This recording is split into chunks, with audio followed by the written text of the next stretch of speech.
Ang kwentong susuriin natin ngayon ay pambihira, mahirap paniwalaan na totoo ito, at higit kailanman ay nararamdaman ng realidad ay lagpas pa sa imahinasyon. Ngayon, tatalakayin natin ang misteryo ng tilma na iniingatan sa Basilika ng Mahal na Ina ng Guadalupe sa lungsod ng Mexico, isa sa pinakapinag-aralan at kontrobersyal na relikya ng ating panahon. Sa pagpapanatili ng isang secular at siyentipikong pananaw, susubukan nating tuklasin ang mga lihim ng kamanghamanghang relikyang ito, susuriin ang mga elemento na dahilan kung bakit ito naging tanyag at kasabay nito ay napaka-misteryoso. Maaga pa lang, malinaw na maraming ebidensyang susuriin natin ang mahirap ipaliwanag at nagpapakita kung bakit pinagpipitaganan ang relikyang ito ng milyon-milyong tao sa buong mundo. Pero ano nga ba talaga ang tilma? Isang konkretong patunay ba ito ng isang makalangit at hindi may paliwanag na pangyayari o isang tusong panlilinlang na ginawa sa loob ng mga siglo? O baka ito ay bagay na mula pa sa ating malayong nakaraan at tila kasama na natin simula ng ating kasaysayan? Bago natin simulan ang ating paglalakbay sa misteryo, inaanyayahan namin kayong mag-subscribe sa channel para suportahan ang aming ginagawa. Dahil sa inyong suporta, natutuloy namin ang pagsisiyasat sa malalaking hiwaga ng kasaysayan at kasalukuyan at naibabahagi ang eksklusibong nilalaman tungkol sa mga bagay sa hangganan ng kaalaman. Para lubos nating maunawaan ang kwentong ito, kailangan nating magsimula sa simula at tiyak sa taong 1531 at pakinggan kung anong sinasabing nangyari sa Tenochtitlan. Sa kasalukuyang lungsod ng Mexico, si Juan Diego, isang magsasakang Aztec na nasa gitnang edad na kilala noon bilang Cuautla Tuhuac, ay humarap kay Juan de Zumárraga, ang unang obispo ng Bagong Espanya. Matibay ang pananampalataya. Ikinuwento ni Juan Diego na nakita niya ang Birheng Maria sa Tepeyac, na humiling na iparating sa obispo ang nais nitong ipatayo ang templo bilang parangal sa kanya doon. Si Obispo Zumárraga, dating inkisidor at taong simbahan, ay nag-alinlangan sa kwento ng magsasaka. Alam niya na dati nang may templong inialay kay Tonantzin, Diyosang Aztec na tinuturing mahal na inang lupa sa Tepeyac. Dahil sa ugnayang ito sa mga sinaunang lokal na Diyos, siya ay nagduda. Pagbalik ni Juan Diego kinabukasan at pag-uulat ng ikalawang pagtatagpo sa Birhen na muling humiling, agad siyang pinaalis at pinagbantayan ng obispo. Nalungkot si Juan Diego at muling naiusap sa Birhen na pumili na mas makapangyarihang tagapagdala ng mensahe. Ngunit hinikayat siya ni Maria na magpatuloy at ipinangako sa kanya na kinabukasan ay bibigyan siya ng isang konkretong palatandaan na may papakita sa obispo upang mapaniwala ito. Ngunit kinabukasan, hindi dumating si Juan Diego sa tagpuan nila. Malubhang may sakit ang kanyang tiyuhin at hiniling na pumunta siya sa Tlatelolco upang maghanap ng pare para sa kumpisal. Nagulumihanan si Juan Diego sa pagitan ng pangako niya sa Birhen at ng tungkulin niya sa pamilya, pinili niyang iwasan ang burol ng Tepeyac para hindi niya makita si Maria. Nagpakita sa kanya ang Birhen sa daan, pinanatag siya tungkol sa tiyuhin niyang milagrosong bumuti ang lagay at hiniling na umakyat sa burol para mamitas ng bulaklak. Noong ika-12 ng Disyembre, panahon ng tagtuyot at batuhan sa Tepeyac na walang namumulaklak. Gayunpaman, si Juan Diego ay nakakita ng magagandang bulaklak na Kastilla, malamang mga rosas, na pinulot niya sa kanyang manta ang tilma at dinala niya ito sa Birhen. Maingat nilagay ni Maria ang mga bulaklak sa tilma at inutos itong galhin sa obispo bilang patunay. Pagbalik ni Juan Diego, hinarang siya ng mga tagapaglingkod ng obispo. Ngunit naging curious sila sa kakaibang bulaklak. Pagharap kay Zumárraga, binuksan ni Juan Diego ang kanyang tilma at nahulog ang mga bulaklak.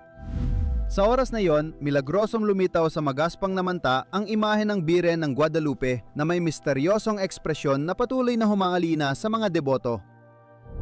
Dahil sa pangyayaring ito, tumibay ang paniniwala ng obispo sa kwento ni Juan Diego at ipinatayo ang dambana sa Tepeyac na dinarayo ng milyon-milyong deboto. Ang orihinal na tilma na may milagrosong imahe ay nakadisplay sa Basilika ng Mahal na Ina ng Guadalupe sa lungsod ng Mexico at nagsisilbing simbolo ng pananampalataya at pagkakakilanlan ng mga Mexicano na lampas sa simpleng relihiyon. Ito ang kwento, bahagi ng kasaysayan at alamat kung paano nagkaanyo ang relikya. Bago tayo magpatuloy, mahalagang malaman kung bakit naging bagay ng pagsamba at galang ng milyon-milyon ang tilma. At kung bakit ang bagay na ito ay napahanga sa marami hanggang sa mawalan sila ng masabi. Tutti gli scienziati che hanno cercato di analizzarlo per comprenderne il mistero che lo avvolge. Simulan natin sa unang misteryosong elemento, ang materyales na ginamit. Ayon sa tradisyon, biglang lumitaw ang tilma sa balabal ni Juan Diego.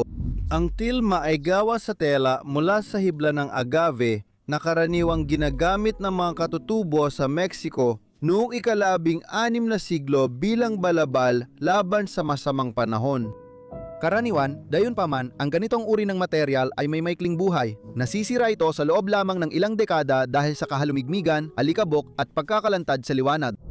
Gayunpaman, ang orihinal na tilma ay tumagal ng halos 5 siglo, nananatiling buo ang istruktura at ang imahe nito.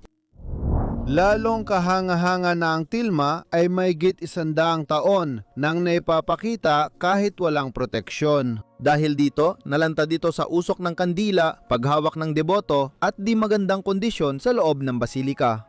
Gayunpaman, sa kabila ng lahat ng ito, hanggang ngayon, sa hindi may paliwanag na dahilan, wala itong ipinapakitang anumang palatandaan ng malubhang pagkasira.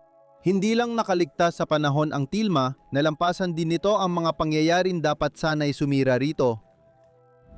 Noong 1771 isang tagapag-ayos habang nililinis ang pilak na frame ng relikya ay aksidenteng natapon ang nitric acid sa imahe. Karaniwan, ang malakas na asido ay sisira sa tela at magpapalabo sa imahe sa balabal. Pero nakakagulat na nanatiling buo ang tilma, nagkaroon lang ng konting mansa sa gilid. Kung sa paglipas ng panahon ay maari na palaki ang kwento tungkol sa insidente ng asido, ang nangyari naman noong 1921 ay malawakang naitala. Noon, dumaranas ang Mexico ng matinding kilusan laban sa simbahan na magdadala sa kapangyarihan kay Plutarco Elias Calles noong 1924 na kilala sa kanyang mapanupil na mga patakaran laban sa simbahan. Matibay na sinabi ni Calles na gusto niyang gawing basahan ang tilma para ipampuna sa paa ng kanyang mga kabayo. Noong 1921 taon bago iyon, nadlagay ng bomba sa bungkos ng bulaklak si Lucido Camacho, isang anarkista, at inilagay ito sa ilalim ng altar ng Basilika ng Guadalupe. Napakalakas at mapanira ang pagsabog. Nabasag ang mga salamin sa bintana. Nagkabitak ang sahig at yumuko ang malaking krusipihong pilak dahil sa lakas ng pagsabog, ngunit sa hindi pa rin may paliwanag na dahilan, nanatiling buo at walang pinsala ang tilma. Dahil sa tumitinding tensyon, pinalitan ng kopya ang tilma upang maprotektahan ng relikya at itinago ito ng ilang taon. At pagkatapos lamang ng pagtatapos ng pag-uusig laban sa simbahan, ibinalik ito sa dati nitong pwesto. Sa pagkakataong ito, pinrotektahan na ito ng isang kahang salaming hindi tinatabla ng bala. Saan ito matatagpuan hanggang ngayon? Narito ang mga unang detalye kung paano nakaligtas ang relikyang ito sa panahon. Ngunit simula pa lang ito. Talagang nakakabigla ang natutuklasan sa maraming siyentipikong pag-aaral sa paglipas ng taon, kaya isa-isahin natin ito. Ang tilma ay isang balabal mula sa hibla ng agave, isang magaspang at hindi pantay ang habi na tela. Ang katangiang ito ay nagpapahirap ng husto sa paglalagay ng detalyadong pintura dahil ang hindi pantay na ibabaw ay humahadlang sa tumpak na paghagod ng brutsa at sa pantay na pagkapit ng mga pigment. Kamangha-mangha, ang imahe ng Birhen ng Guadalupe sa tilma ay may detalyadong guhit at nananatiling makulay sa halos 5 siglo.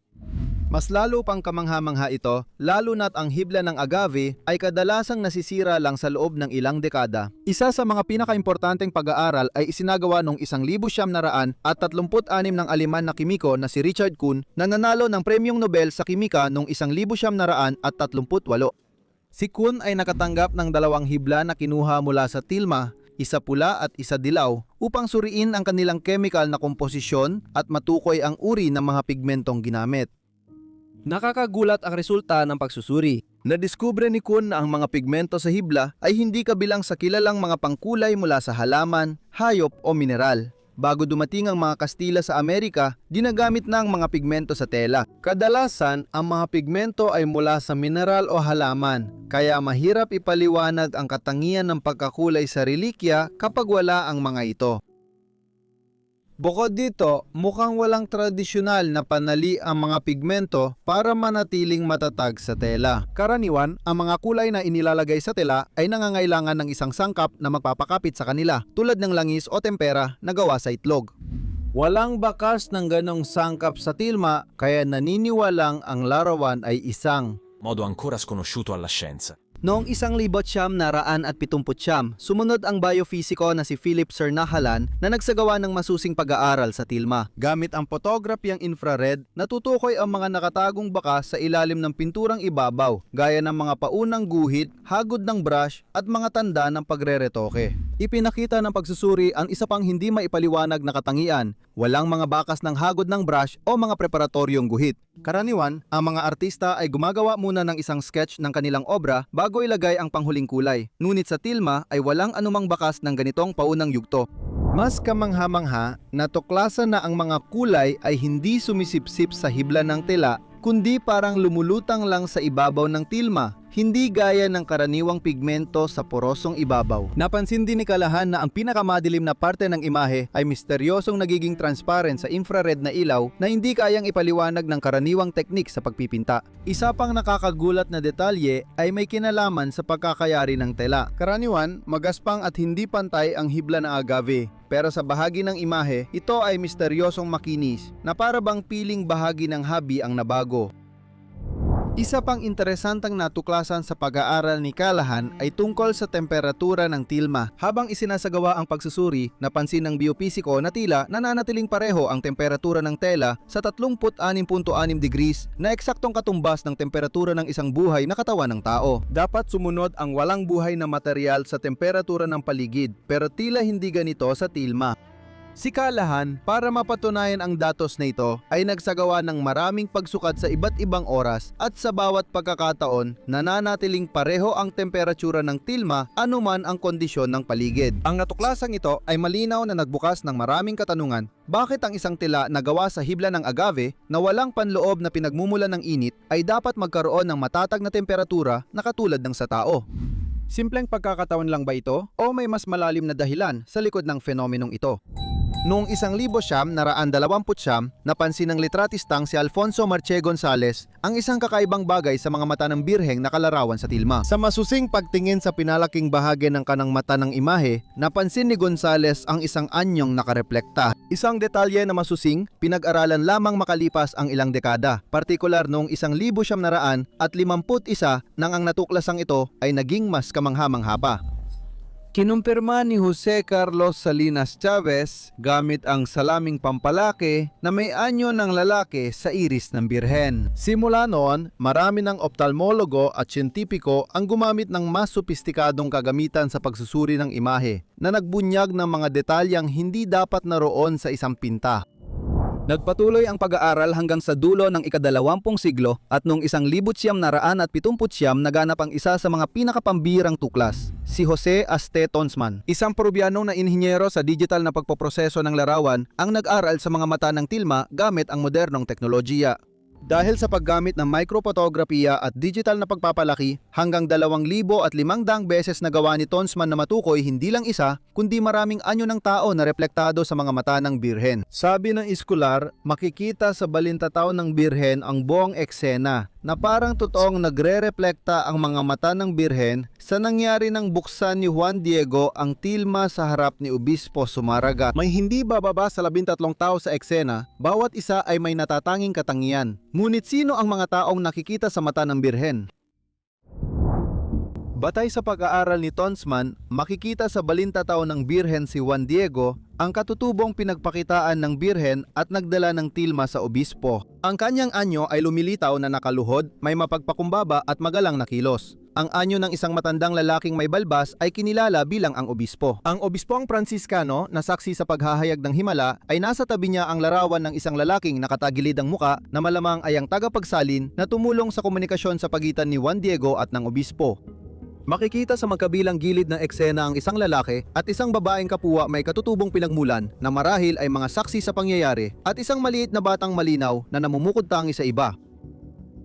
Ang pagkakatuklas na ito ay kamangha-mangha at dahil sa iba't ibang dahilan. Una sa lahat, imposibleng magawa ng isang pintor noong panahong yon na kopyahin ng ganon ka-eksakto ang isang napaka-advanced na optical effect, lalo na sa isang magaspang na tela ng agave. Bukod dito, makikita ang mga imahe sa parehong mata ng birhen na may optical distortion na eksaktong tugma sa hugis ng mata ng tao, isang detalyeng mahirap makuha kahit gamit ang modernong teknolohiya. Kaya, paano posible na naroon ang mga imaheng ito sa tilma? Paano ito nagawa? Ayon sa mga kritiko, ang natagpuan sa mga mata ng Birhen ng Guadalupe ay mga simpleng mansa lamang. Ang mga nagsasabing nakakakita ng hugis ng tao ay biktima lang ng pareidolia. Ito ang phenomenon kung saan nakakakita tayo ng pamilyar na hugis sa walang anyong bagay, gaya ng pagbuo ng hugis mula sa mga ulap. Siguradong hindi dapat balewalain ang hypothesis na ito, pero totoo rin na hindi kayang ipaliwanag ng pareidolia kung bakit tila sumusunod ang mga mansa sa mga prinsipyo ng optika at ng perspective distortion. Probabile che questo sia avvenuto per caso. Pero ang imahe ng Birhen ay may isa pang katangiang masasabi nating mahiwaga. Ang muka ay nagpapakita ng mga klasikong mestisong katangian, ibig sabihin yung mga lumitaw mula sa paghahalo ng mga Europeo at mga katutubong taga-Timog Amerika. Pero may problema. Noong panahong yon, hindi pa nangyayari ang ganitong paghahalo ng kultura. Kaya parang ang imahe ng Birhen ay kumakatawan sa isang bagay na mangyayari pa lang sa hinaharap kaysa magpakita ng totoong kalagayan noong panahon na yon. Ang imahe ng Birhen ay may isa pang mahalagang detalye na masasabi nating mahiwaga, ang mga bituin na nasa kanyang balabal. Sa unang tingin, parang simpleng palamuti lang ito. Pero kapag sinuri, may iba pa itong ibig sabihin. Napag-alaman ng ilang mananaliksik na pakatiyak ang pagkakaayos ng mga bituin at hindi basta inilagay. Ayon sa mga pag-aaral na isinagawa ng grupo ng siyentipikong investigasyon tungkol sa imahe ng Birhen ng Guadalupe, ang pagkakaayos ng mga bituin sa balabal ng Birhen ay tila nagpapakita ng mapa ng kalangitan. Makikita ito sa itaas ng lungsod ng Mexico noong umaga na ika-12 ng Disyembre, 1531 ang petsang tradisyonal na iniugnay sa pagpapakita. Kung simpleng palamuti lang ito, inaasahan na basta lang inayos ang mga bituin, ngunit hindi pala ganon. Ang pamunahing mga konstelasyon noon ay madaling makilala. Ang leon, simbolo ni Kristo Hari, ang Birhen na maaaring si Maria, at ang Orion at ang mga Pleiades na ang huli ay noon pa man mahalaga sa mga sibilisasyong pre-Columbiano. Hindi lang yon. Hindi sila ipinapakita ayon sa itsura nila sa mata ng isang tagamasid sa lupa, kundi parang tiningnan mula sa labas ng kalangitan, halos parang tanaw mula sa itaas. Kinumpirma ito ni Fernando Ojeda Llanes, may akda ng librong Las Constelaciones en la Imagen de la Virgen de Guadalupe noong 2012. Sa pamamagitan ng masusing pagsusuri sa 46 na bituin na makikita sa manta ng Birhen, natukoy ni Ojeda Llanes ang 12 konstelasyon at ang planetang Jupiter. Ipinakita ng kanyang pag-aaral gamit ang advanced na astronomy software na ang mga bituin sa tilma ay eksaktong tugma sa ayos ng kalangitan sa itaas. Lungsod ng Mexico noong ika-12 ng Disyembre, 1531 alas 6:45 ng umaga, araw at oras na tinatayang naganap ang pagpapakita. Sa puntong ito, may tanong na lumilitaw. Paano nagawa ng isang tao noong 1531 ang ganong katumpak na detalye? Kung ito ay isang simpleng pagkakataon lang, gaano kalaki ang posibilidad na ang isang hanay ng mga tuldok na inilagay ng basta-basta sa manta ay eksaktong tumugma sa ayos ng mga bituin sa isang tiyak na araw? Maaring sabihin na ito'y haka-haka lang, ngunit tulad ng mga imaheng makikita sa mata ng Birhen, hindi ito madaling ipaliwanag bilang aksidente o likas na kakayahan ng tao noon. Sa buod, mayroon tayong bagay na hindi maipaliwanag kung paano ito nakaligtas sa panahon at sa tangkang pagsira. Ipinapakita nito ang kakaibang katangiang hindi maipaliwanag at pinag-aralan na ng mga siyentipiko sa mundo, ngunit wala pa ring sagot. Sa halip, mas marami pang bagong hindi maipaliwanag na bagay ang lumitaw. Sa totoo lang, may mga nagtangkang gayahin ang tilma pero hindi nila nakuha ang kakaibang katangian ng orihinal at dahil marupok ang materyales, mabilis itong nasira sa ilang taon. Matapos suriin ang mga katotohanan ito, masasabi ba natin na ang tilma ay patunay ng pag-iral ng isang bagay na sobrenatural? Wala tayong tiyak na sagot sa tanong na ito, ngunit ang masasabi natin ng may katiyakan ay nararapat itong bigyan ng buong pansin at karagdagang pag-aaral. Kahit pa isa lamang itong simpleng likha ng tao, ang pag-unawa sa paraan ng pagkakagawa nito ay magiging isang mahalagang tuklas na maaring magbunyag ng mga kaalamang artistiko o siyentipiko na nawala na sa kasalukuyan. Hindi natin lubusang maibubukod ang posibilidad ng artepaktong ito ay pagpapakita ng isang bagay na hindi pa natin nalalaman. Isang bagay na, kung ating susuriing mabuti ang ating kasaysayan, ay tila palaging kasama ng sangkatauhan mula pa noong simula na nagkakaroon ng iba't ibang anyo at paraan sa paglipas ng panahon. Hindi rin nagkataon na ang dambana ng Birhen ng Guadalupe sa lungsod ng Mexico na itinayo para sa tilma ay nasa lugar na sagrado na sa mga katutubo bago dumating ang mga Kastila. Ang gurol ng Tepeyac ay matagal ng lugar ng pagsamba at koneksyon sa banal para sa mga sinaunang sibilisasyon sa rehiyon. Dito sinasamba ng mga Aztec si Tonantzin na ang ibig sabihin ay ating kagalang-galang na ina. Bago sila, ang Toltec ay gumagawa ng mga ritual para sa mga sinaunang Diyos ng lupa, pagkamayabong at proteksyon ng bayan. Noong mas naunang panahon, maaring itinuring ng pre-klasikong populasyon ng Lambak ng Mexico ang Tepeyac bilang banal na lugar na may mga misteryong nawala na sa panahon.